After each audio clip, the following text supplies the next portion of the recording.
नमस्कार दोस्तों, this is दीपक चौहान। दोस्तों, आज मैं आपके सामने कोई टॉपिक लेके नहीं आया हूँ, ना कोई ग्रामर पढ़ाने वाला हूँ, ना कोई स्पोकन की बात बताने वाला हूँ, ना ही वोकैब्युलरी के बारे में बताने वाला हूँ। लेकिन आज मैं आपको वो बात बताने वाला हूँ जो अधिकतर स्टूडेंट इससे सफ़र करते हैं, परेशान रहते हैं। वो जो भी याद करते हैं बिल्कुल भूल जाते हैं और कहते हैं कि मेरा दिमाग कमज़ोर है। मुझे भगवान ने बहुत कमज़ोर बनाया। बहुत से लोग का दिमाग बहुत अच्छा होता है, उनको बहुत जल्दी याद हो जाता है, बड़े इंटेलिजेंट होते हैं। दोस्तों, ऐसा कुछ भी नहीं है। मेरा मेरा ऐसा मानना है कि हर व्यक्ति में दिमाग लगभग समान होता है, लेकिन शायद प्रैक्टिस न करने की वजह से हम लोग उस चीज़ को भूल जाते हैं।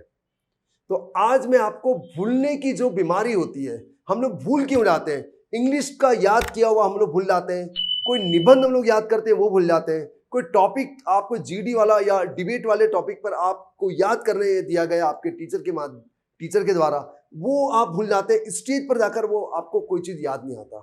वो स्टेज फोबिया की वजह से होता होगा, ग्लोसोफोबिया की वजह से होता होगा, वो अलग चीज़ है। लेकिन आज मैं आपको न भूलने की एक ऐसी दवा बताने वाला हूँ। कोई दवा वो दवा नहीं जो बाजार में जाके खरीद सकते हैं। मैं आपको कुछ टिप्स बताने वाला हूँ, कुछ बातें बताने वाला हूँ, आप उसे नोट करके रख लेंगे, जिसे मैं दावा करता हूँ कि आप कभी नहीं भूलेंगे, क्योंकि मैंने भी उसको अप्लाई किया है। और उस अप्लाई करने की वजह से आज मेरे सामने बहुत सारे वर्ड्स हैं, इंग्लिश के काफ़ी सारे वर्ड्स हैं, और आज मैं आपके सामने अच्छी इंग्लिश बोल सकता हूँ, अच्छी ग्रामर में आपको पढ़ा सकता हूँ, और आपका मैं टीचर हूँ। आपको ये जानकर बड़ा ताज्जुब होगा कि मैं 10th क्लास में इंग्लिश में बहुत मुश्किल से पास हुआ था। ग्रेस मुझे मिला था। आप चाहें तो मेरे वीडियो में जाकर देख सकते हैं, हाउ आई लर्न इंग्लिश। ये मैंने एक वीडियो अपलोड किया है काफ़ी साल पहले। खैर, जाने दीजिए, उसको छोड़ देते हैं। लेकिन आज हम लोग ये समझते हैं कि हम लोग किसी बात को याद कैसे रखें, खास करके इंग्लिश, क्योंकि इंग्लिश का टीचर होने के नाते मैं आपको वाली बात बताऊंगा। वीडियो में आखिर तक बने रहे, वीडियो को छोड़ना नहीं है बीच में, नहीं तो बिल्कुल सब कुछ गड़बड़ हो जाएगा। और वीडियो देखने के बाद बहुत से लोगों को शेयर करें। देखो, समझाता हूँ। मैं क्लास लेता हूँ, मैंने कोई भी क्लास ली, टॉपिक पढ़ाया, टॉपिक पढ़ाते पढ़ाते मैं आपको समझाता हूँ। क्लास में अगर आप अलर्ट होकर उस चीज़ को समझ जाते हैं, जो भी टॉपिक मैं पढ़ाता हूँ, जो भी टेंस पढ़ाऊँ, कुछ भी पढ़ाऊँ, तो सबसे पहली बात है तो आप उसको अच्छे से माइन्यूटली, संक्षेप में या डिटेल में उसको समझें, जो कि टीचर आपको समझा रहे हैं और जो बता रहे हैं उस बात को ध्यान रखें। और अगर आपको डाउट है तो एट द मोमेंट अपने डाउट को दूर करें। ये पहली बात हो गई। नोट डाउन कर लीजिए। उसके बाद आप जब आपको गृह कार्य दिया जाता है, उस गृह कार्य को ध्यान देना है, समझना है, और उसमें जो डाउट होते हैं उसको नोट कर लो कि मुझे ये सर को पूछना है दूसरे दिन। उसको उस टॉपिक, पढ़े हुए टॉपिक को रिवाइज करना बहुत जरूरी है। आधा घंटा, 15-20 मिनट, जितना भी समय लगता होगा, आपको रोज उसको रिवाइज करना पड़ेगा। कल फिर नया टॉपिक आ जाएगा, आप उसको रिवाइज नहीं करोगे तो ये वाला टॉपिक, ये वाला जो पढ़ाया गया टॉपिक है, वो आप भूल जाएंगे। दूसरे दिन जब पढ़ाएंगे आपको नया टॉपिक, तो पुराने टॉपिक का जो डाउट है उसको आप पूछें।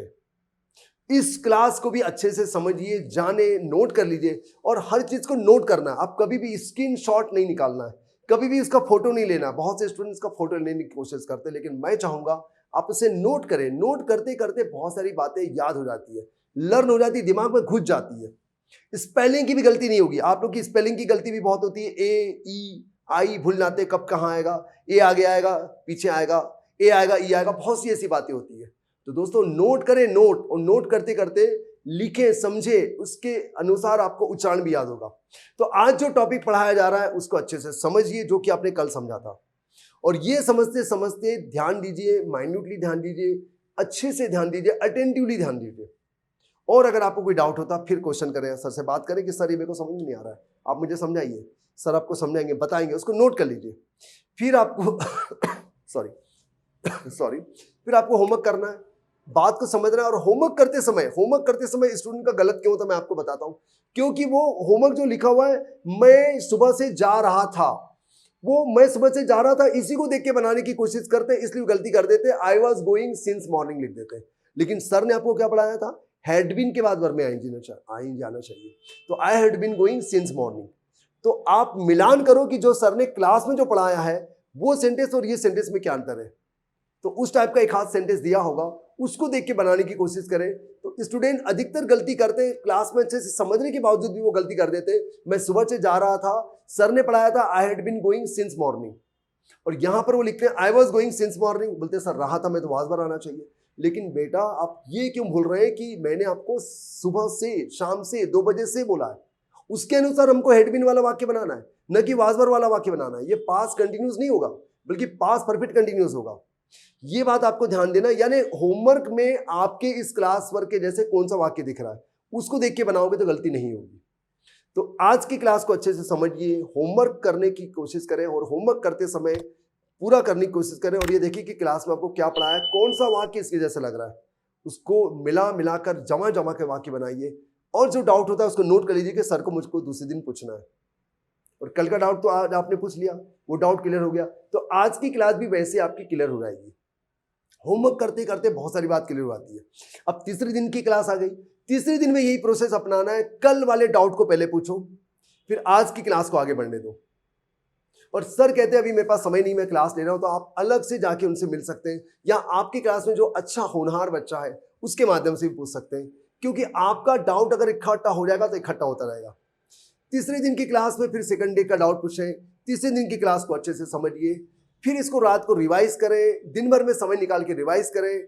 सोने के पहले सोचो कि आज मैंने क्या चीज छोड़ा है, उसको रिवाइज करें, आधा घंटा 15 मिनट जो भी आपको समय मिलता है रिवाइज करें। रिवाइज करेंगे तो आपके डाउट क्लियर होते जाएंगे, और नहीं करोगे तो डाउट इकट्ठे होते जाएंगे। 3 महीने का कोर्स, 6 महीने का कोर्स करने का कोई मतलब नहीं रहेगा। तो ये 3 दिन का आपका क्लास हो गई, ये भी आपका रिवाइज हो गया। डाउट आपने नोट कर लिए, उसको नोट कर लिए। फिर चौथे दिन की क्लास में सबसे पहले डाउट पूछें, डाउट को क्लियर करें, और उसके बाद आज का टॉपिक को ध्यान देकर पढ़ें, क्योंकि सारे टॉपिक इंग्लिश के अधिकतर सारे टॉपिक एक दूसरे से कनेक्टेड होते हैं। जो डाउट है डाउट कभी नहीं रहेंगे, और हर दिन के टॉपिक को अगर आप समझते जाएंगे तो चौथे दिन का टॉपिक वही करेंगे, तीसरे दिन के टॉपिक के डाउट को पूछे, फिर चौथे दिन को टॉपिक को अच्छे से पढ़िए, फिर आगे बढ़िए, नोट कर लीजिए, होमवर्क करिए, रात को समय निकालिए। ऐसे करते करते हफ्ते भर का जो टॉपिक है वो आपका क्लियर होता जाएगा। उसके बाद संडे के दिन अब आपको ज्यादा समय निकालना पड़ेगा, ज्यादा समय निकालना पड़ेगा, क्योंकि आपको 6 दिन के टॉपिक को रिवाइज करना है। Monday, Tuesday, Wednesday, Thursday, Friday, Saturday जो आपने सर ने जो आपको पढ़ाया उसके हफ्ते भर की क्लास को रिवाइज करना है, क्योंकि हर दिन आप हर दिन की क्लास की रिवाइज कर रहे हैं तो अलग चीज है। अब एक साथ हफ्ते भर की क्लास को आपको रिवाइज करना है, तो आई एम श्योर फिर आपके डाउट हफ्ते भर की क्लास के क्लियर हो जाएंगे। और जो डाउट निकल रहे हैं फिर उसको नोट कर लो, मंडे को फिर सर को आपको पूछना है। ये प्रोसेस आपका पूरा महीना भर चलेगा। अब पूरा महीना खत्म हो गया, अब महीना खत्म होने के बाद आपको महीने भर का टॉपिक रिवाइज करना है। अब आपके सामने मुझे उम्मीद है 28 कितने दिन होंगे, 4 हफ्ते अलग कर दें, 4 संडे अलग कर दें तो 26 दिन होते हैं। तो 26 दिन का टॉपिक आपके पास आ गया। तो 26 दिन के टॉपिक को रिवाइज करें महीने के अंत में। महीने के अंत में जब भी आप उसको समय निकाल लीजिए तो उसको रिवाइज करें, 26 टॉपिक को रिवाइज करें। ऐसे करते करते रोज रिवाइज करते जाएं, हफ्ते में रिवाइज करते जाएं, महीने में रिवाइज करते जाएं। तो ये प्रोसेस जब चलता रहेगा, रोज हफ्ते में और महीने में, रोज हफ्ते में महीने में, रोज हफ्ते में महीने में, ये रिवाइज करते जाएंगे तो आई एम श्योर आपके दिमाग में वो चीज घुसते जाएगी और आप कभी भूलेंगे नहीं। ये तरीका मैंने भी अपनाया, आप भी अपना के देखिए, कभी नहीं भूलोगे। मैं आपको एक और बात बताता हूं कि जैसे हमें कोई चैप्टर दिया गया, चैप्टर इतना बड़ा लिखा हुआ है, तो जब आप निबंध याद करते हैं तो आप पहले क्या करते हैं कि इतना सा चैप्टर आप याद कर लेते हैं, जो भी चैप्टर दिया हुआ है ना। उसके बाद में फिर आप बाकी का जो चैप्टर याद करते हैं। ये चैप्टर दिया गया है, या इसको हमने 3 हिस्सों में बांट लिया, 3 हिस्सों में बांट लिया। तो पहला हिस्सा आपने यहां से यहां तक याद कर लिया। अब कुछ चीजें रटनी पड़ती है, अब क्या करें, समझ नहीं सकते उसमें, जहां रटना है उसको रटना ही पड़ेगा। तो यहां तक आपने याद किया, ठीक है। उसके बाद इसको फिर से रिवाइज करो, बिना देखे बोलने की कोशिश करो। उसके बाद फिर आप यहां से लेकर यहां तक याद करें, यहां से लेकर यहां तक याद हो गया, फिर कम से कम इतना बोलने की कोशिश करें, अभी इतना। उसके बाद यहां से लेकर यहां तक बोलने की कोशिश करें, पूरा वहां से लेकर यहां तक, ठीक है। फिर तीसरे हिस्से में आप केवल इतना याद करें, इतना याद करने के बाद में इतना बोलने की कोशिश करें बिना देखे। फिर आपको यहां से लेकर यहां तक पूरा बोलने की कोशिश करना। ये प्रक्रिया जब बार बार अपनाओगे, बार बार, रटना नहीं है, कुछ चीज को समझ के भी कर सकते हैं आप। उसके बाद आई एम श्योर ये दिमाग में ऐसा फिट हो जाएगा कि आप कभी नहीं भूलोगे। यही प्रोसेस हर दिन के टॉपिक को पढ़ते पढ़ते भी करना है आपको। दोस्तों ये वाला तरीका अपना के देखो, आई एम श्योर कोई टॉपिक भूलेंगे नहीं। फिर आपके टीचर आपको नहीं बोलेंगे आगे पाठ पीछे सपाट। अधिकतर आपके टीचर आपको कहते हैं कि आगे पाठ पीछे सपाट, पिछला उड़ गया, अभी आगे का याद कर रहा हूं। तो हर दिन के टॉपिक को अटेंटिवली पढ़ोगे, ध्यान देकर पढ़ोगे, तो मुझे उम्मीद है पुराना भी नहीं भूलोगे। पुराना भी रिवाइज करना है। दिन भर में आपको करीब आधा घंटा समय निकालना पड़ेगा, तो आप कभी नहीं भूलोगे दोस्तों। एज अंग्रेजी का शिक्षक होने के नाते ये मैं अधिकतर ऑब्जर्व करता हूँ, स्टूडेंट ये करते नहीं है और भूल जाते हैं। वोकैब्युलरी याद करते समय भी आपको यही कोशिश करना है, और वोकैब्युलरी याद करते तो आप उसका इस्तेमाल करें, यूज़ करें, खाली लिख के ना रखें। जो भी वोकैब्युलरी आपने याद किया है उसका यूज़ नहीं करोगे तो भूल जाओगे। और स्पीकिंग करते समय जो भी वर्ड आपको याद नहीं आ रहा है, समझ में नहीं आ रहा, आप टीचर से पूछिए, बिल्कुल वो आपको बताएंगे। एट द मोमेंट आपको याद हो जाएगा। एट द मोमेंट अगर आपको बताते तो उसको नोट कर लीजिए। मैं फिर कहूँगा नोट कर लीजिए, आप ऐसा नहीं चलाने के लिए बोल दीजिए। जैसे आपको कहना बिन पेंदी का लोटा, तो आपके टीचर ने कहा रोलिंग स्टोन, तो रोलिंग स्टोन उस समय तो आपने बोल दिया, लेकिन लिख लेंगे तो आप अगली बार शायद आपको काम आएगा, अगली बार पूछना नहीं पड़ेगा कि बिन पेंदी के लोटे को क्या कहते हैं, रोलिंग स्टोन कहते हैं। ऐसे बहुत सारे वर्ड है। कामचोर, सर बात करते करते वो मेरा दोस्त कामचोर होगा, इसी वो काम नहीं करेगा, तो सर कर, तो सर कर आपके सर ने बताया, उसको नोट करें, समझिए, अगली बार शायद आपको कामचोर पूछना नहीं पड़ेगा। दोस्तों ये तरीका मैंने भी अपनाया है, मैंने भी ये तरीका अपनाकर मैं सफलता प्राप्त की है मैंने, और आज मैं आपके सामने अंग्रेजी पढ़ा रहा हूं। मैं जो कमजोर छात्र था वो एक अच्छा छात्र हो गया है, प्रैक्टिस करते करते हो गया। आप भी अपना के देखो, और एक हफ्ते बाद, 15-20 दिन बाद अगर आप में इंप्रूवमेंट नहीं आया तो मुझे बताना, कमेंट सेक्शन में लिख के बताइए क्या आपको इस मेरे टिप्स के माध्यम से कुछ परिवर्तन हो रहा है या नहीं हो रहा है। वीडियो कैसा लगा कमेंट सेक्शन लिख के बताएं। वीडियो अच्छा लगा तो लाइक करें, बहुत से लोगों को शेयर करें, ताकि लोगों की भूलने की जो बीमारी है, बीमारी नहीं है दोस्तों, एक्चुअली हम लोग प्रैक्टिस नहीं कर रहे बराबर, रोज रोज नहीं पढ़ रहे, अपने आप को अभ्यास करके अभ्यस्त बनाना है। ये करके देखें, नहीं हुआ तो मुझे बोलना। धन्यवाद, थैंक यू वेरी मच। मुझे उम्मीद है कि आपको मेरा ये मोटिवेशनल वीडियो याद करने का रामबाण टिप्स आपको समझ में आ गया होगा। कमेंट सेक्शन में इंतजार करूंगा, प्लीज बताएंगे कि आपको वीडियो कैसा लगा, क्या मेरा टिप्स आपको काम आ रहा है। थैंक यू, धन्यवाद।